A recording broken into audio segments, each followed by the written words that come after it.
Ah mais ok, toi tu me laisses, hein, t'es comme ma grognasse de femme.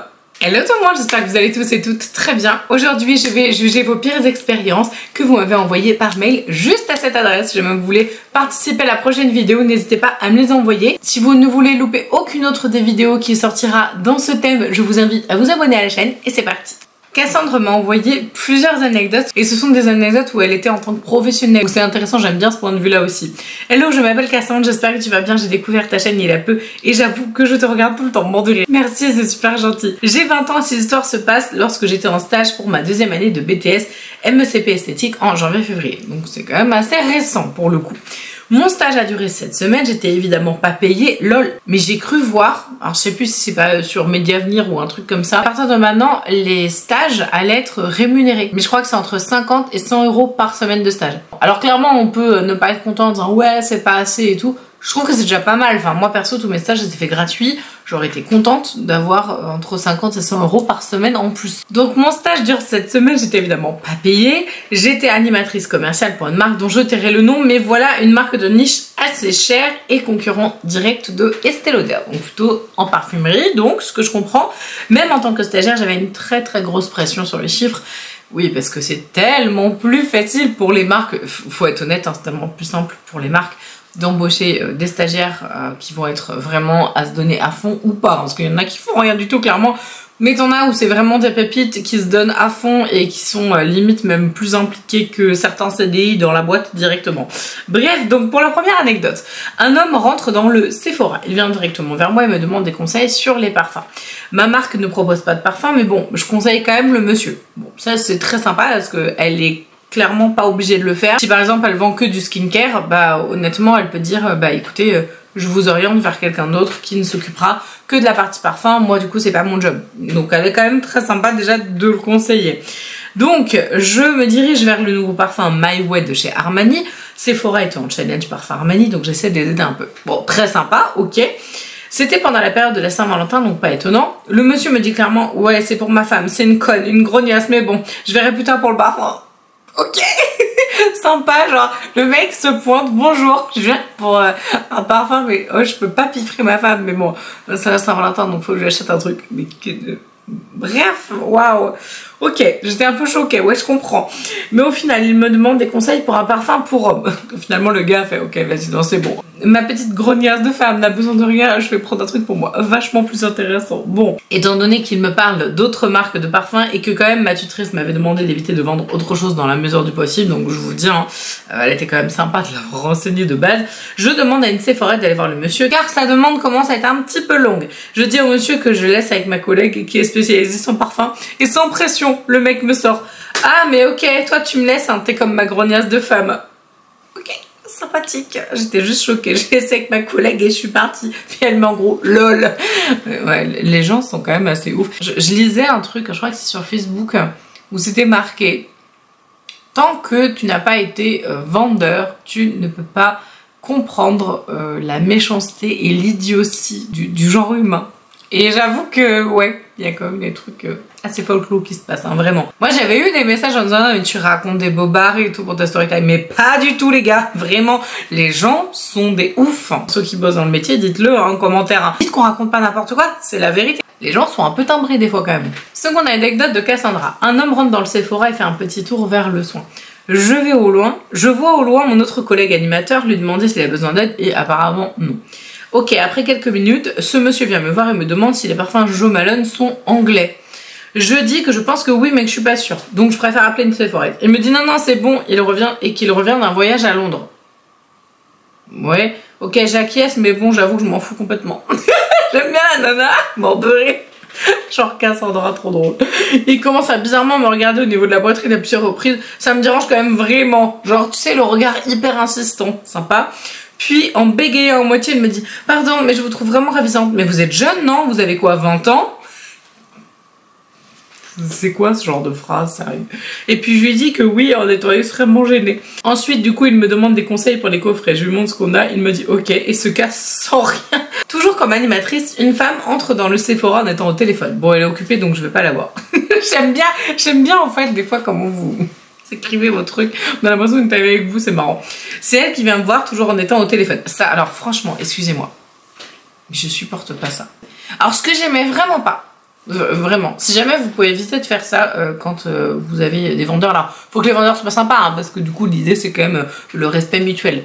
Mais moi ce que j'aimais vraiment pas, c'est quand ton client, ou ta cliente, parce que homme ou femme, hein, c'est pareil, hein, quand quelqu'un se pointe en magasin, te demande en effet des conseils qu'il est au téléphone. Clairement, la personne ne te prend absolument pas en considération. C'est genre, je fais deux trucs en même temps, mais en fait, t'es pas très importante. Bon, je vais quand même pour un truc.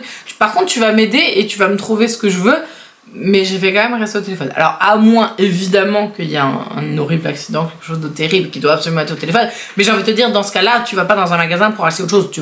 Vous voyez ce que je veux dire. C'est à un moment, il faut quand même doser, quoi. Donc ça, c'est la première chose que je ne pouvais pas supporter, parce que pour moi, c'est un manque de respect total. Ça arrive souvent en caisse, d'ailleurs. Je sais pas pourquoi. Les gens, au niveau du conseil, pas de problème. Par contre, la caissière, on s'en fout, quoi. Bah non, c'est un être humain comme un autre. C'est une personne qui travaille dans le magasin, pareil. En plus, du coup, elle fait un job qui est quand même relativement répétitif. Surtout quand c'est des personnes qui sont embauchées que pour faire la caisse. Donc, ouais, soyez sympa quand même. Un petit sourire, ça coûte rien, quoi. Bref, donc ça, c'est la première chose. Je vais y arriver. Et la deuxième chose, c'est les lunettes de soleil. Vraiment, ça... Je pouvais pas voir les gens. Je suis désolée si vous l'avez fait en magasin, mais vraiment, c'est horrible. La personne, elle se pointe, on dirait Men in Black, et du coup, genre, elle te regarde comme ça, puis elle te parle. Je trouvais ça vraiment très irrespectueux. Après, voilà, c'est ma façon de voir les choses, mais je leur disais d'enlever. Je fais, excusez-moi, est-ce que vous pouvez enlever vos lunettes de soleil? Parce que du coup, on n'est pas dehors, quoi. Franchement, je les envoyais vraiment bouler, parce que ça, c'est un truc vraiment, je pouvais pas, quoi. La dame vient voir, donc Cassandra, toujours en au téléphone. Donc moi, déjà, ça passe pas, ça. Sans aucun mot ni rien, même pas bonjour. Elle met le téléphone en haut-parleur. Ok, et la personne au téléphone me dit oui, elle a besoin d'un produit Benefit. Attends, quoi? La personne au téléphone dit oui, elle a besoin d'un produit Benefit. Genre en gros, c'est la personne au téléphone qui fait le shopping à la place de la dame qui parle au téléphone. J'ai pas compris. Je dirige la dame vers Benefit et je parle avec la dame en haut-parleur. Je comprenais quasi rien. Alors ça, c'est vrai, j'avoue. Voilà, troisième chose insupportable. C'est vrai, j'ai zappé, mais ça c'est horrible. Et ça arrive hyper souvent. Où les gens, ils te filent. Oui, alors attendez, tenez, mon fils. Ça m'est pas arrivé non plus énormément, mais ça arrive. Et qu'est-ce que c'est relou. Attendez, je vous passe mon fils. Puis alors le fils qui te drague à moitié au téléphone, alors qu'il t'a pas vu ta tête. Tout va bien, voilà. Le fils qui raconte un truc que tu comprends rien du tout. L'autre qui passe dans un tunnel. Ceux où il y a les enfants qui sont en train de hurler, du coup tu comprends rien. En plus avec le bazar dans ton magasin. Enfin bref. Horrible, je compatis complètement. Je lui dis qu'on a plusieurs sortes de produits pour les sourcils, on a des pommades, des crayons, etc. Je rappelle que c'est pas ma marque et que j'ai pas trop le droit, entre guillemets, oui c'est vrai, parce que du coup elle est toujours animatrice pour, à mon avis, du skincare je pense. J'ai pas trop le droit de conseiller longuement d'autres marques. J'essaye tant bien que mal de trouver la bonne teinte de crayon pour la dame. Elle raccroche enfin, merci madame, et me demande de lui maquiller les sourcils. Bon, en gros, t'avais absolument pas besoin d'être au téléphone, meuf. Clairement, t'avais juste à envoyer un SMS, genre, c'est quoi la marque? Et l'autre, elle t'aurait répondu, c'est Benefit. Elle aurait pu être présent avec la concierge, je trouve ça vraiment irrespectueux. Je lui explique calmement que moi, je peux pas le faire, mais qu'il y a des miroirs à disposition. Ah oui, du coup, l'application maquillage. Parce que des fois, les applications maquillage, ça peut être hyper rapide, mais des fois, ça peut être super, super long. Clairement, moi, des fois, les personnes qui venaient pour une application, alors je pense que le pire, c'est l'application rouge à lèvres. Je sais pas pourquoi, mais je passais toujours 1000 ans à leur faire une bouche genre vraiment nickel, parfaite. Vraiment, franchement, moi, quand on faisait les applications rouge à lèvres, vraiment, c'est un truc, je mettais un point d'honneur à ce que ça soit, mais parfait de chez parfait. Alors, je mettais un point d'honneur à ce que tous les maquillages que je faisais soient jolis. Vraiment, quand on venait me demander une application rouge à lèvres, je faisais très attention à ce que ce soit vraiment Nif de chez Nif. Et honnêtement, ça prenait hyper longtemps. Le pire, c'est quand elle te fait non, j'aime pas la couleur, s'il vous plaît, est-ce qu'on peut faire une application d'un deuxième rouge à lèvres? Là, tu fais non, non, je viens de passer 5 minutes, montre-moi à te faire les lèvres là, comme ça, s'il te plaît, ne me redemande pas de faire ça. Et t'es obligé de dire oui, voilà. Ah là là, mon dieu. Bref. Donc, j'explique calmement que je ne peux pas faire l'application maquillage, mais bon, qu'il y a des miroirs à sa dispo et qu'elle peut tout à fait le faire. Elle ne dit rien, me regarde pas, rien du tout. Bref. Donc, je lui ai dit, bah, je vais vous laisser et si jamais vous avez besoin, je suis là quand même, histoire de passer à autre chose. Pas de réponse, je m'en vais. Je suis pas très loin de la dame et une Sephora vient la voir pour savoir si elle a besoin d'aide. Elle lui répond, ah bah, je sais pas, j'étais avec la jeune fille, mais elle est partie et elle m'a laissée. Outrée, je veux voir la dame, je lui dis qu'elle pensait qu'elle avait plus besoin de moi et que je pouvais la conseiller si elle voulait. Elle me regarde de haut en bas, me fait un signe de la main et se casse. Elle est restée devant la porte de Sephora au téléphone pendant au moins une demi-heure jusqu'à ce qu'une jeune femme rentre pour l'aider à trouver son crayon. Lol. Sérieux? C'est quoi ce truc là? Elle est restée dans la porte de Sephora au téléphone pendant une demi-heure jusqu'à ce qu'une jeune femme rentre pour l'aider à trouver son crayon. Genre une jeune femme rentre et genre une conseillère. La nana elle est restée une demi-heure après à parler au téléphone avec l'autre pour trouver sa tante. Alors que l'autre est au téléphone. Bref. Oh, mais franchement, je vous jure, il y a des gens, des fois, mais je me demande qu'est-ce qu'ils ont, c'est pas possible. Il y a des gens, je vous jure, je me dis, mais des fois, ils auraient mieux fait de pas venir en magasin et d'être un petit peu plus dispo. N'importe quoi. Ensuite, petite anecdote de la part de Camille. Alors, c'est bien parce qu'elle m'a mis anecdote négative et anecdote positive. Bon, là, j'ai plein d'anecdotes de la part de Camille, c'est cool. Hello Marine, j'espère que tu vas bien. Je m'appelle Camille, j'ai 23 ans et je tiens à te dire que je me régale avec tes vidéos. Surtout les je juge que cela te concerne ou nous concerne. Justement, j'en ai 4 à te raconter. Waouh, 2 positives et 2 négatives. Je vais essayer de la plus concise possible. Non mais vous inquiétez pas parce que de toute façon, vous savez très bien, ce genre de vidéos, c'est des vidéos blabla. Où moi, du coup, bah, clairement, je donne mon avis aussi par rapport à ce qui s'est passé là. Donc voilà, c'est pas grave. Essayez pas d'être concis. Alors après, oui, faites-moi pas non plus des pavés comme ça. Parce que c'est dur à lire après, vu que je la lis face cam après, mais vous inquiétez pas, hein, si vous m'envoyez des mails et que c'est un petit peu long, c'est pas grave. Dans un des nocibés de ma ville, Clermont-Ferrand, qu'on va appeler Bridget, j'adore, pour faciliter la compréhension, pour préserver son anonymat parce que je parle d'elle un petit peu plus tard. Le premier produit convoité était un mascara coloré. Je suis brune, j'avais envie de changement dans ma façon de me maquiller, je kiffe les mascaras en général, mais j'avais entendu dire que le mascara coloré était plus adapté pour les blondes car ça se voyait plus, d'où ma visite pour avoir les conseils d'un pro. D'ailleurs, information, si vous n'avez pas vu ma vidéo sur Kiko, la nouvelle collection qui est ouf, franchement. Bon, par contre, il y a un produit qui est absolument pourri. Voilà, je vous laisserai la regarder après celle-ci. Je vous l'accroche juste là. Et il y a notamment un mascara coloré absolument incroyable. Donc, si jamais, Camille, tu passes par là, je te conseille d'aller voir cette vidéo. Il y a une grosse pépite. Je vais voir donc Bridget, qui n'a rien trouvé de mieux à faire que de me demander d'installer une appli dont j'ai mangé le nom, celle du magasin peut-être, pour scanner mon visage sur mon téléphone et voir ce que ça rend sur moi, puis de partir ailleurs sans rien dire. Ok, vachement bien le conseil. Genre, bon, écoute, je suis pas capable de te conseiller, donc prends l'application et démarre-toi. Oh oui, clairement, c'est ça en vrai. Hein. Sans déconner, vraiment. Mais sérieusement. Je me suis sentie tellement bête que j'ai pas acheté et je suis sortie. D'ailleurs, j'ai toujours pas ma réponse à l'heure actuelle. Attends, parce que je repars sur un truc là. Je vais voir Bridget qui n'a rien de mieux à faire que de me demander d'installer une appli dont j'ai mangé le nom, celle du magasin, pour scanner mon visage et voir ce que ça rend sur moi. Non mais en fait, vous êtes sérieux. La conseillère, elle est sérieuse. Vraiment, genre, la nana, elle a fait, vas-y, j'ai pas envie de faire mon taf. C'est l'appli qui va le faire tout seul, elle va se débrouiller. Non mais aucun intérêt en fait de travailler dans ce genre de milieu où tu es censé conseiller des gens. Mais sérieusement? Waouh.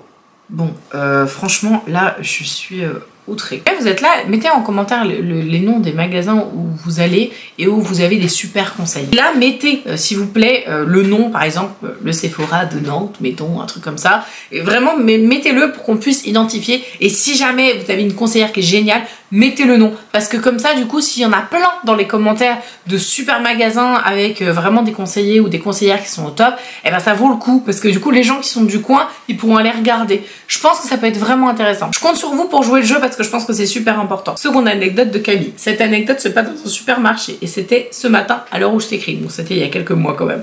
Je vis seule depuis 2 ans et je vais toujours faire mes courses là-bas. De nature anxieuse et hypersensible, faire les courses est souvent une source de difficulté chez moi. Les gens, la lumière, la peur de faire attendre tout le monde, la peur de payer un panier trop cher, etc. Ok, bon, je connais pas du coup ce genre d'anxiété, mais je peux tout à fait l'imaginer, parce que je peux pas dire je peux le comprendre, parce que je peux pas comprendre, mais j'imagine, ok. Alors d'habitude je fais des courses 1 à 2 fois par semaine après le boulot, environ 17h30, 18h, et avec la fatigue c'est assez compliqué, bah, surtout que ces horaires-là pour faire les courses, c'est pas terrible. Mais bon, en même temps, quand t'as pas le choix, t'as pas le choix. Pour une fois, il était 9h environ quand je me suis décidée à y aller, d'autant que j'ai plus rien dans mon frigo, j'étais détendue et tout s'est bien passé. Ayant fait un gros panier de courses, je savais que j'allais dépenser au moins une 50aine d'euros, voire plus. Pour m'aider à assimiler ce prix, je décide d'aller en caisse automatique pour faire les choses dans mon coin. La vendeuse m'informe que je peux pas aller en caisse automatique avec l'intégralité de mon chariot, 2 paniers presque pleins sur une structure en fer dont je sais pas si tu vois à quoi ça ressemble. Et donc soit payer en 2 fois, soit aller en caisse auto. Pour info, il n'y a pas la moindre information sur le nombre d'articles limités en caisse automatique, comme à Auchan par exemple, où là on en autorise 10. Personnellement, je sais pas, du coup j'ai pas encore fini de lire du coup ton anecdote, mais bon là c'est vraiment, je balance un truc comme ça, mais pourquoi est-ce que du coup tu fais pas de drive? Comme ça au moins du coup tu fais ton truc tranquille chez toi, t'es pas stressé, tu fais ton drive. Après, je sais pas parce que des fois il y a des drives où t'as pas le droit en dessous d'un certain montant. Mais regarde franchement parce que je pense que ça peut être pas mal parce que du coup comme ça tu prends juste rendez-vous et tu récupères en fait tes affaires et du coup c'est vraiment très pratique. Je suis... moi, personnellement j'adore le drive, on ne fait quasiment que ça. Ça fait vraiment très longtemps que j'ai pas fait d'énormes courses comme ça et j'avoue que bon c'est pas une partie de plaisir à faire les courses. Par contre du coup être chez moi sur mon téléphone à faire mon drive ou sur mon ordinateur c'est quand même beaucoup plus facile. Enfin bon après voilà ça c'est le petit conseil que je te donne si jamais vraiment ça te gêne comme ça et du coup je pense que ça peut être une bonne solution. Je reprends le peu d'articles que j'avais commencé à encaisser, heureusement qu'il y en avait peu d'ailleurs, j'aurais été clairement verte, bah tu m'étonnes. Je vais donc en caisse classique. Face à moi au moment de partir, une mégère connasse de 45 balais qui me lance d'un air méprisant. Bah oui, sinon on attend 3 plombes. Ils étaient 2 ou 3 à faire la queue pour 4 caisses automatiques en comptant la mienne. Je sais que par frustration j'assume d'avoir lâché tout bas une connasse pour la vendeuse et je suis désolée pour ça. Mais je regrette pas le tirage de langue de colère que j'ai fait dans le dos de cet imbécile qui s'est réénervé auprès de la caissière bien que j'ai pas entendu leur échange. Bon j'ai pas tout compris. J'avoue j'ai pas tout compris. Bon, après il y a beaucoup de gens énervés dans les magasins donc... je comprends clairement. Déjà, à ce moment-là, c'est pas super agréable. Alors en plus, quand du coup, tu te fais engueuler, c'est pas cool. Anecdote positive, ça c'est cool. Tu te rappelles du Nocibé dont je te parlais plus haut? Oui, avec la nana du coup et l'application, mais mort de rire. Et bon, il faut absolument que je te parle de Bridget, la super vendeuse. Oui. Je cherchais un anti-cerne et un correcteur acné et cerne, tu connais? Elle m'a conseillé un produit qui fait 2 ans chez moi et qui n'a jamais été aussi efficace parmi le peu que j'ai essayé dans ma vie, l'Ultimate Concealer. Ok, j'avoue que sur le coup, je l'ai acheté sans être pleinement convaincue. Mes cernes étaient moins intenses qu'à l'accoutumée, mais on le devinait toujours. Retour chez moi, je suis conquise, c'est beaucoup plus efficace que je croyais. Alors attends, par contre, il y a un problème là. C'est que cette nana, elle a l'air absolument géniale en conseillère. Par contre, du coup, quand elle est mal lunée, elle te conseille d'aller regarder une application. Ouais, en gros, du coup, c'est tout l'un tout l'autre. Dans les commentaires, si vous mettez un conseiller ou une conseillère qui est top, mettez-moi pas une qui soit lunaire et qui change et genre un jour elle te fait un truc de ouf en conseil et le lendemain elle te dit télécharger une application pour faire son taf quoi. Mettez-en un ou une qui est vraiment bien tout le temps s'il vous plaît. Ok, toujours dans ce Nocibé décidément en période de Noël j'ai payé avec un billet mon achat. La vendeuse a jeté un coup d'œil rapide au contenu de mon porte-monnaie et a vu que j'avais des tonnes de pièces rouges. Elle m'a proposé de faire le changement de toutes mes pièces contre le même montant en billets. Ah ça c'est cool ça. J'étais hyper contente d'avoir de la monnaie pour pouvoir le rendre pendant les soldes. Ouais j'avoue franchement quand t'as des tonnes de gens qui viennent d'acheter des perles de bain ou des petits tubes de bain comme ça ou des machins qui valent 2,48 € et que t'es en train de rendre tes pièces là, que tu galères de ouf avec les 2-3 centimes, je comprends. Voilà ce que j'avais à te raconter, j'espère que ce ne sera pas trop long pour toi. Merci pour ta gentillesse, ta bonne humeur et ton sourire, te regarder est toujours un moment de bonheur. Gros bisous du pays des volcans, Camille. Merci Camille, merci à vous de m'envoyer vos petits mails, je vous remets mon adresse juste là, n'hésitez pas si jamais vous avez d'autres petites anecdotes à partager, qu'elles soient négatives ou positives. Si jamais la vidéo vous a plu et vous voulez d'autres vidéos dans ce style, abonnez-vous à la chaîne. Je vous embrasse de tout mon cœur et je vous dis à la prochaine.